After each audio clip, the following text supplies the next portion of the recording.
Hi friends, welcome to SS vlogs. First time మన channel చూస్తున్నట్టయితే please like and subscribe. కొంచెం ఓపికతోటి మనం ఇంట్లో చేసుకోవాలి, కానీ మనం చెయ్యని వంట అంటూ ఉండదండి. ఏదైనా చేసుకోవచ్చు. కాకపోతే ఒకసారి ఫెయిల్ అయితే రెండోసారి అయినా సక్సెస్ అవుద్ది కదా. కొంచెం ఓపికతో చేసుకుంటే చాలు. నేను ఈరోజైతే ఈ వీడియోలో రెస్టారెంట్ స్టైల్లో butter non, mushrooms, egg curry అయితే ప్రిపేర్ చేశాను. చాలా అంటే చాలా సింపుల్గా, టేస్టీగా, సూపర్ అంటే సూపర్గా వచ్చింది. నేను ఎలా చేశానో ఈ వీడియోలో చూసేయండి. ఫస్ట్ అయితే ఒక గిన్నెలో పెరిగేసుకోవాలి. కొంచెం పెరిగేసుకొని అందులోనే కొంచెం వంట సోడా, కొంచెం లైట్గా సాల్ట్, కొంచెం ఆయిల్ వేసి బాగా కలుపుకోవాలి. అలా కలుపుకున్నాక ఒక 1 మినిట్ కానీ 2 మినిట్స్ కానీ పక్కకు పెట్టేసుకోవాలి. పక్కకు పెట్టేసుకున్నాక మనం ఇప్పుడు బటర్ నాన్ కోసం ప్రిపేర్ చేస్తున్నాం కదా, మైదా అయితే వేసుకోవాలి. అందులో 2 మినిట్స్ పక్కకు పెట్టేశాక ఆ పెరుగు మిశ్రమం అనేది వంట సోడా వేసాం కాబట్టి బాగా కొంచెం పొంగుద్ది. అప్పుడు మనం ఏం చేయాలంటే మైదాపిండి వేసుకోవాలి. మైదాపిండి వేసుకొని ఫస్ట్ వాటర్ వేసుకోకుండా ఆ పెరుగు మిశ్రమంలోనే బాగా కలుపుకోవాలన్నమాట పిండిని. అలా కలుపుకున్న తర్వాత కొంచెం కొంచెం వాటర్ వేస్తూ మైదా పిండిని అయితే మొత్తం కలిపేసుకోవాలి. బటర్ నాన్కి చపాతీ పిండిలా గట్టిగా కలపొద్దండి. కొంచెం మెత్తగా, సాఫ్ట్గా, కొంచెం లూజ్గానే కలుపుకోవాలి. మరి చపాతీ పిండిలా గట్టిగా అయితే కలపొద్దు. మనం పిండి కలిపేటప్పుడు చేతులకు అలా జిగురు జిగురుగా అంటుకుపోతూ ఉంటుంది. అలానే కలుపుకోవాలి. మన చేతికి అలా అంటకూడదు అనుకుంటే కొంచెం ఆయిల్ వేస్తూ ఇలా అయితే తడిపి పెట్టుకోవాలి పిండిని. చూసారు కదా, అలా కలిపేసి ఆ పిండిని మూత కానీ లేదా తడి క్లాత్ కానీ వేసి పక్కనైతే పెట్టేసుకుందాం. అది పక్కన పెట్టేసుకున్నాం. ఇప్పుడు ఏం చేయాలంటే ఆ బటర్ నాన్లోకి మష్రూమ్స్ ఎగ్ కర్రీ ప్రిపేర్ చేస్తున్నాం కదా, అది ఒక 30 మినిట్స్ అలా నానిపోద్ది. అలా పక్కకు పెట్టేసుకున్న పిండిని ఇప్పుడు కర్రీ కోసం అయితే ప్రిపేర్ చేసేసుకుందాం. ఈ కర్రీ కోసం అయితే ఫస్ట్ అయితే మష్రూమ్స్ తీసుకొని వాటిని బాగా కడిగేసుకొని ఇలా చిన్న చిన్న ముక్కలుగా కట్ చేసుకొని పక్కన పెట్టేసుకోవాలి.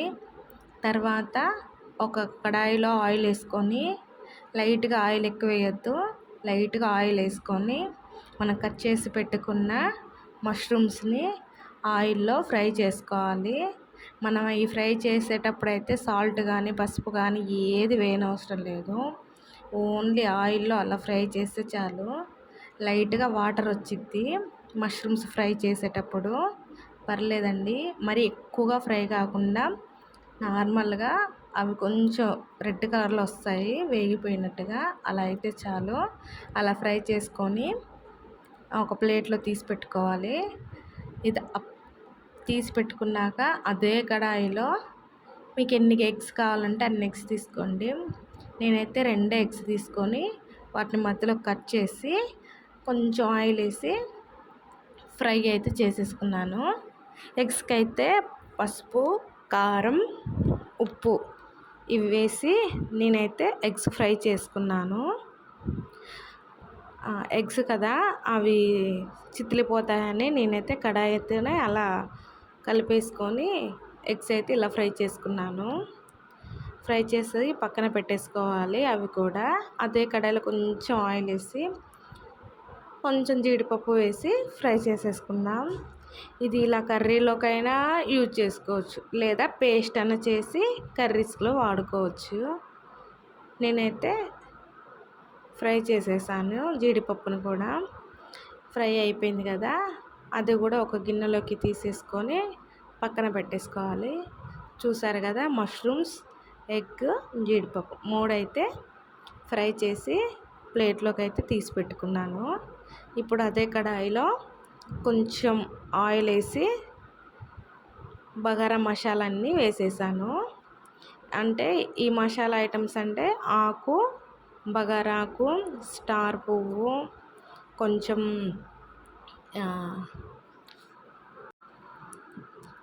జాపత్రి,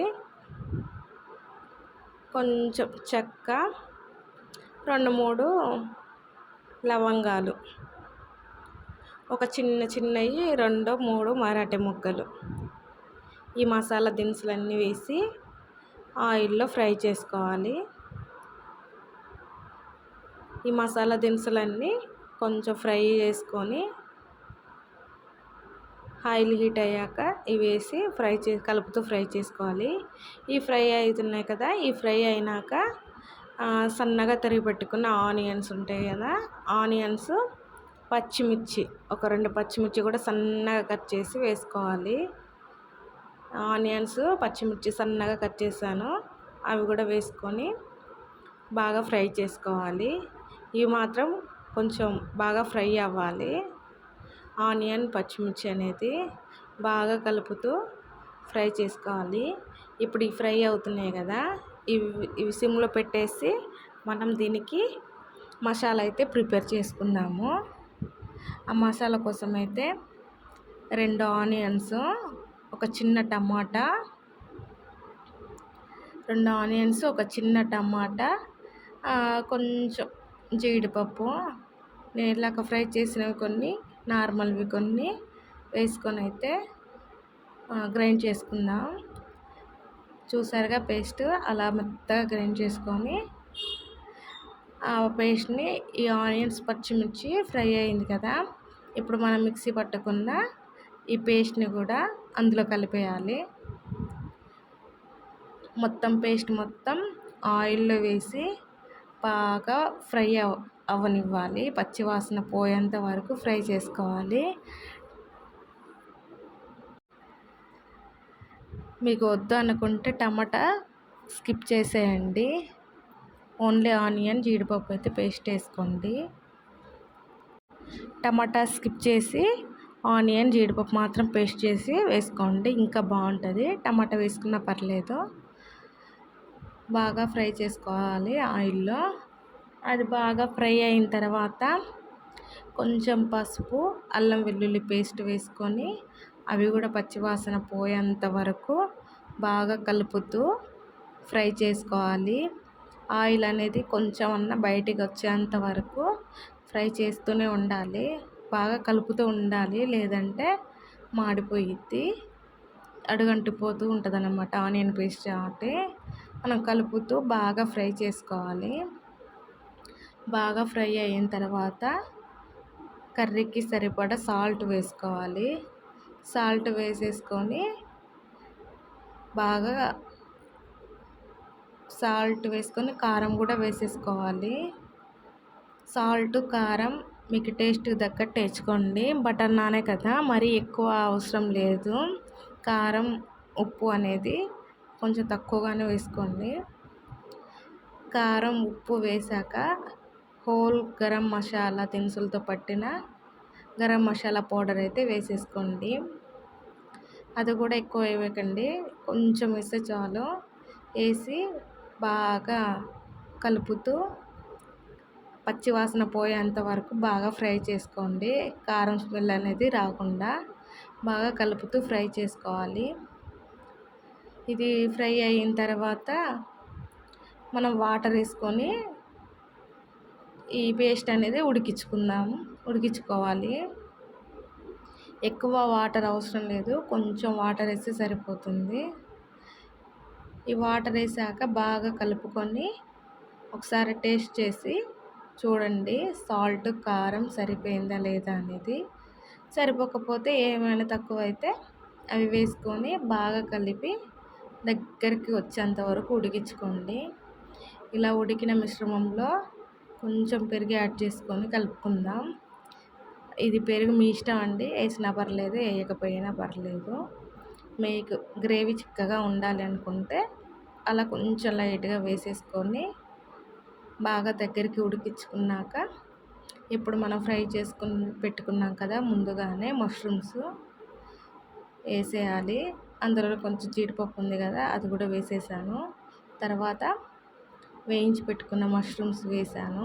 బాగా కలిపేసి కొంచెం ఉడికాక మనం ఫస్ట్ ఎగ్ కూడా ఫ్రై చేసి పెట్టుకున్నాం కదా, అది కూడా పైన నార్మల్గా పెట్టేస్తే సరిపోతుంది.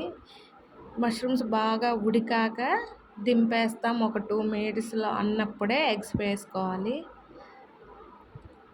ఫస్ట్ వేస్తే ఎగ్స్ కూడా అందులో కరిగిపోతాయి. అందుకనే ఒక 2 మినిట్స్ అయితే గ్యాస్ ఆఫ్ చేస్తాం అన్నప్పుడు ఎగ్స్ వేసుకొని ఇలా దగ్గరికి బాగా ఉడికించుకొని కొంచెం కొత్తిమీర వేసేసుకొని, ఇంట్లో బటర్ ఉందనుకో కొంచెం లైట్గా అలా బటర్ కూడా వేసేసి గ్యాస్ ఆపేస్తే మనకి బటర్ నాన్లోకి ఎగ్ మష్రూమ్స్ కర్రీ అయితే రెడీ అయిపోతుంది. బటర్ నాన్లోకి ఎగ్ కర్రీ అయినా, పన్నీర్ కర్రీ అయినా, చికెన్ కర్రీ అయినా సూపర్గా ఉంటుంది. మేమైతే ఈరోజు అయితే మష్రూమ్స్ ఎగ్ అయితే ప్రిపేర్ చేశాను. తర్వాత మనం ఫస్ట్ కలిపి పెట్టుకున్న పిండి ఉంది కదా, అది బాగా సాఫ్ట్ అయిపోయిద్ది. ఇప్పుడు మనం బటర్ నాన్ కోసం ఏ పెనం మీద అయితే మనం బటర్ నాన్ కాల్చాలనుకుంటున్నామో ఆ పెనం తీసుకొని దాని మీదనే పిండిని కొంచెం ఎక్కువగా తీసుకొని రౌండ్ చేసుకొని ఆ పెనం మీద ఒత్తుకోవాలి. మనకి ఏ షేప్ కావాలంటే ఆ షేప్లో మనం పిండిని అయితే ప్రెస్ చేసుకోవచ్చు. నేనైతే రౌండ్గానే ప్రెస్ చేశాను. కొంచెం కొత్తిమీర వేసి అలా పిండిని ప్రెస్ చేసుకుంటూ ఫస్ట్ అయితే ఒక కొంచెం కాలేంత వరకు కాల్చుకోవాలి. తర్వాత పెనాన్ని తిప్పి గ్యాస్ మీదనే బటర్ నాన్ అనేది కాల్చాలండి. పెనాన్ని ఇలా వంపితే సరిపోయిద్ది. ఎందుకంటే మనమైతే అలా బటర్ నాన్ అయితే కాల్చుకోవాలి. ఇలా కాల్చుకున్నాక ఒక ప్లేట్లో వేసుకొని వేడిగా ఉన్నప్పుడే మన దగ్గర ఉన్న బటర్ ఉంటుంది కదా, అదైతే ఒక స్పూన్తో కానీ లేదా ఇలాంటి దాంతో కానీ మనం అప్లై చేసుకోవాలి. వేడిగా ఉన్నప్పుడే అప్లై చేసుకోవాలి. ఇలా బటర్ నాన్స్ మనకి ఎన్ని కావాలంటే ప్రిపేర్ చేసుకోవాలి. అంతే అండి.